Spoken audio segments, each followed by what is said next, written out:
আশা করি সবাই ভালো আছেন। আজকে গুজরাট বনাম রাজস্থানের মধ্যে ম্যাচ অনুষ্ঠিত হয়।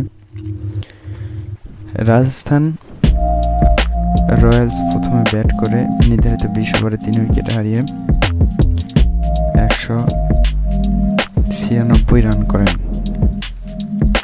দলের পক্ষে সর্বোচ্চ রায়ান পোলার্ড 76 এবং সঞ্জু স্যামসন 68 রান করেন। ফলে ব্যাট করতে নেমে গুজরাট টাইটান্স তারা নির্ধারিত 20 ওভারে জয়লক্ষ্যে পৌঁছে যায় 199 রান করেন 7 উইকেট হারিয়ে। ফলে 3 উইকেটে জয় পায় গুজরাট টাইটান্স। ম্যাচটি লাস্ট ওভারে খুব টানটান উত্তেজনার মধ্যকার দিয়ে শেষ বলে জয় নিষ্পত্তি করে গুজরাট টাইটান্স।